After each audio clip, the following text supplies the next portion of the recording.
Have you ever come across someone who seems like they truly don't need anybody? Someone who looks untouchable, self-contained, like nothing ever really gets to them? Maybe you've been in a relationship with someone like this. Maybe that person is you. From the outside, it looks like indifference. They can walk away without flinching. They stay calm in moments that would rattle most people. They keep everyone at arm's length and act as if feelings simply can't touch them. But here's what almost nobody realizes.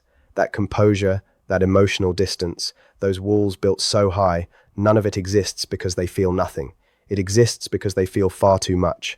And once you understand that, you'll never look at emotionally avoidant people the same way again. Behind the quiet, behind the retreating and shutting down, there's something they'll almost never say aloud. They only ever let their guard down completely for one very specific kind of person. If you've loved someone who pulls away like this, or if you recognize this pattern in yourself, what follows is worth paying attention to. It gets into the exact moment when the control cracks and something genuine starts to surface a side of them most people never get to witness.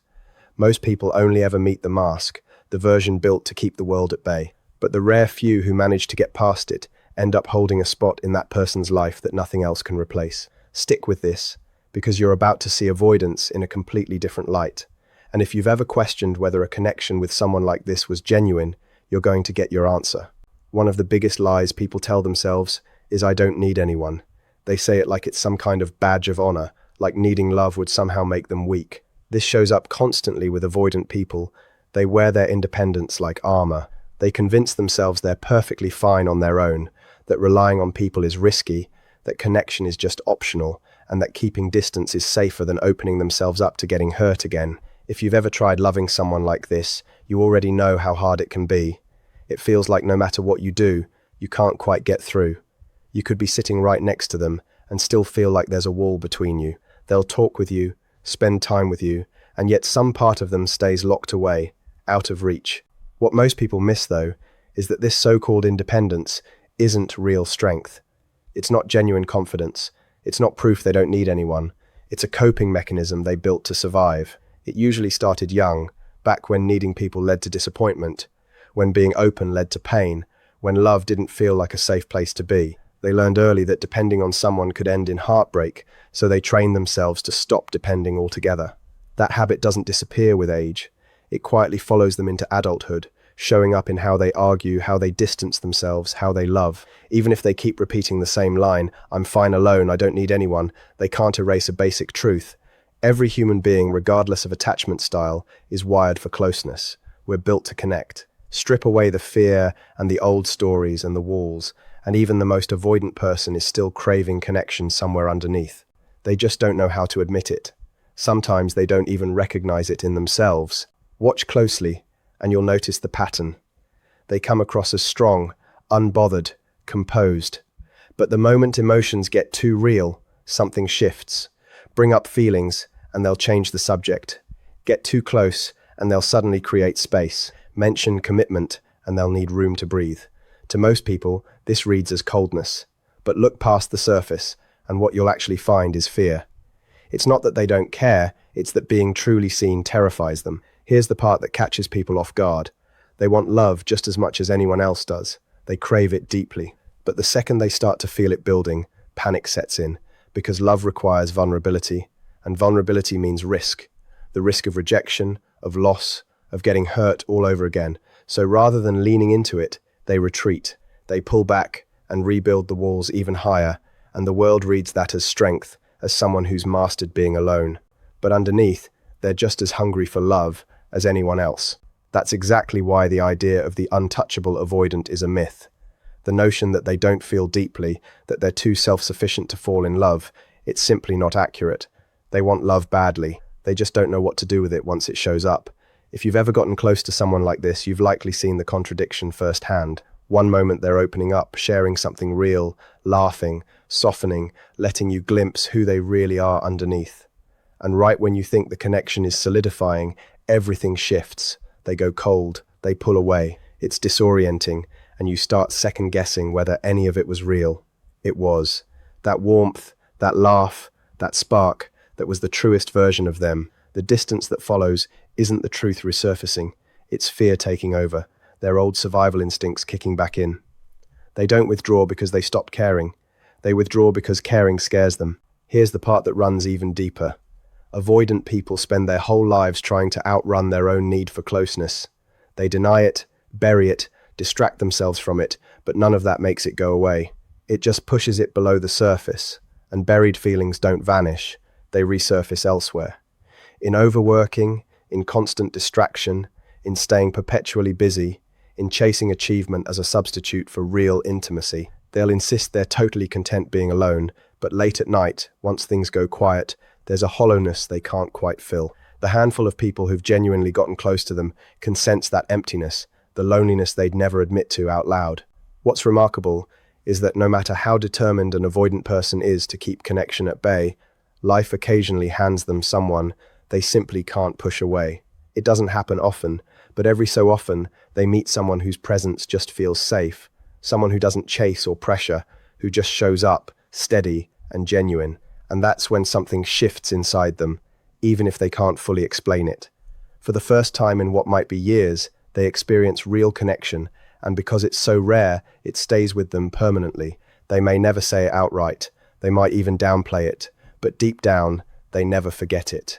So when people label avoidance as detached loners, they're only seeing the surface, the story built for survival. Underneath all of it, they want exactly what everyone wants: to be loved, to be understood, and to feel safe in someone's presence. They just haven't figured out how to let it happen without fear taking over first. They've spent so long defining themselves by their independence that opening up feels like breaking a rule they've followed their entire lives. And here's the part almost nobody catches. The very independence that makes them seem so unreachable is what makes it so powerful when they finally do connect. When someone who swore they'd never depend on anyone allows themselves to need something small, that moment is life-altering. When someone who has spent years fleeing intimacy finally stops running and lets a person stay close, that bond carries a weight words can't fully capture. It's stronger precisely because it was hard-won. It's deeper because letting it exist took genuine courage. That kind of connection stays with them permanently, even if they never admit it out loud. It shapes them quietly, in ways they'll never fully put into words. So the next time you notice someone withdrawing, going cold, or seeming unreachable, remember, it isn't because love means nothing to them. It's because love terrifies them. What looks like absence is actually fear. Fear of being truly seen, fear of getting hurt, fear of being vulnerable enough to need someone. Once you see it that way, once you stop reading their distance as rejection and start recognizing it as self-protection, everything shifts. Their withdrawal stops feeling personal. You start noticing the frightened kid hiding behind the grown-up exterior. And maybe you learn to approach them with patience instead of pressure, with understanding instead of pursuit. Because the truth is, avoidant people don't need fixing. What they need is to feel safe enough to stay. They need proof that closeness doesn't always end in pain, that love doesn't have to end in loss, and that needing someone isn't weakness, it's simply being human.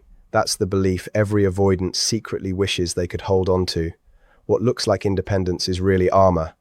They aren't fundamentally different from anyone else. They've just learned to protect themselves more heavily. And underneath that armor is the same universal truth we all carry. The need for connection, the hope of being loved, the desire to be truly known. They might resist that truth, fight against it even, but it never fully disappears, not until they find the one person who makes it feel safe enough to finally set the walls down. They'll keep insisting they don't need anybody, but underneath, they do. They always have. The reality is that most of the world will never actually see who an avoidant person really is. Only the guarded version stays visible to most. You could spend years around someone like this and still feel like a stranger in their world. It's disorienting, and it's easy to start blaming yourself, wondering if you're somehow not enough or doing something wrong. But the issue was never you. Avoidant people don't push others away because those people aren't worth their time. They do it because in their minds, closeness itself feels like danger.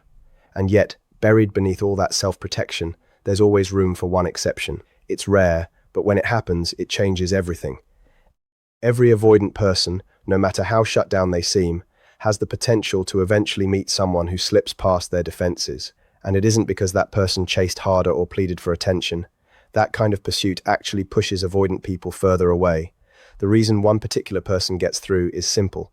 They don't set off the internal alarm. They don't trigger panic. They don't corner the avoidant emotionally. Instead, they create an entirely different experience. One calm enough, safe enough, and steady enough that the avoidant finally stops running. Think of it this way. Someone who's been burned will avoid fire at all costs. But imagine they finally feel warmth without getting hurt. Something inside them starts to shift. They realize heat doesn't always have to burn. That's exactly what that rare person represents. It's not that they magically heal every wound overnight. It's that their presence simply doesn't set off alarm bells. They bring calm without demanding anything, love without smothering, honesty without drama. That specific mix, steady, genuine, low pressure, feels entirely unfamiliar to the avoidant, and it's exactly what starts melting the armor. Here's the irony. Most people who love an avoidant end up doing the opposite of what actually helps. They chase, they question everything, they ask for reassurance over and over. They beg for closeness, which is understandable, because when you're pouring love into someone, you want to feel it coming back. But to an avoidant, that kind of behavior reads as a threat. It confirms their deepest fear, that intimacy is overwhelming and unsafe. The rare person who actually breaks through doesn't fall into that push-pull pattern. They stay grounded. They offer love without demanding it be returned on schedule. They give space without disappearing altogether. And for possibly the first time, the avoidant doesn't feel cornered. This isn't about passivity. Either it's not about ignoring distance or pretending the coldness doesn't hurt. It's about authenticity. That rare person essentially communicates, this is who I am, this is how I show up, I won't chase you, but I'm not going anywhere either. That balance of presence and boundaries creates something the avoidant has likely never encountered. And once that energy is present, something remarkable starts happening. Walls that once seemed permanent begin coming down, not all at once, but gradually.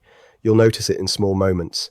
They share a tiny detail about their day. They laugh more freely. Maybe their hand lingers in yours a second longer than usual. These aren't accidents. They're small signs that trust is quietly forming. If you're that rare person, you might not even realize how much you're changing them, because avoidant people rarely announce, I'm starting to trust you. But you'll feel it in the quiet thaw, in the warmth slipping through their usually cool exterior. Make no mistake, none of this comes easily for them. Every instinct is screaming at them to retreat, because opening up is exactly what they've spent a lifetime avoiding. It feels like handing someone the keys to their most fragile parts. Yet they do it anyway, not because they've stopped being avoidant, but because something about this particular person feels worth the risk. That's precisely why this kind of bond is so rare. It doesn't happen with just anyone. You could be endlessly kind, patient, and loving, and still never reach that part of them, because it isn't about effort, it's about energy. It's about whether your presence calms their fears instead of feeding them. When that rare person finally shows up, the avoidant senses it, even if they can't articulate it.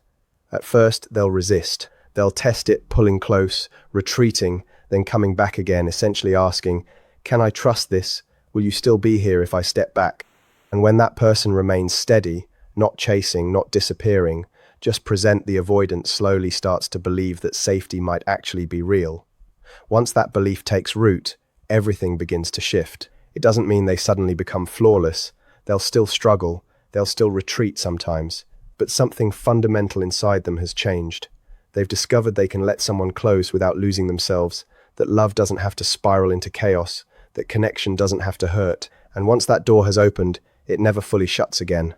The bond, messy or imperfect as it might be, remains. It becomes woven into who they are. What's beautiful is that none of this requires grand gestures or dramatic moments. It's built through the quiet consistency of trust, through presence that doesn't pressure, love that doesn't trap, and honesty that doesn't wound. When an avoidant finally meets someone who brings this kind of balance, it changes them permanently, because for the first time, they stop running. That's the transformation nobody talks about. People assume avoidant individuals are hopeless, destined to always choose distance. But the truth is, they're simply waiting for someone steady enough, kind enough, and safe enough to restore their belief in connection. When they finally meet that person and let them in, it's never shallow or fleeting. It's not curiosity or passing attraction. It's the start of one of the deepest bonds they'll ever form. Their walls might look unbreakable. Their silence might seem endless. The distance might feel permanent. But it only takes one person showing up differently for that to change entirely. The fortress starts collapsing piece by piece, because no matter how high the walls, even avoidant people are quietly searching for the one person who makes them stop running. When an avoidant person truly bonds, it's never casual. It's not just another relationship or a passing phase. For them, It's everything, because it's the very thing they feared most their entire lives. When they finally choose it, it's permanent. They don't open that door repeatedly, and they don't extend that level of trust freely. Understand that avoidant people build walls to survive. They've perfected the art of distance, learning to protect their hearts by keeping others out. So when they finally let those walls down, it isn't a minor event, it's an enormous risk, like handing over the most fragile part of themselves. But when they do it, it's because they've found someone who feels genuinely safe. That bond runs deep and stays with them. People assume avoidant individuals can simply walk away easily, and yes, physically, they might.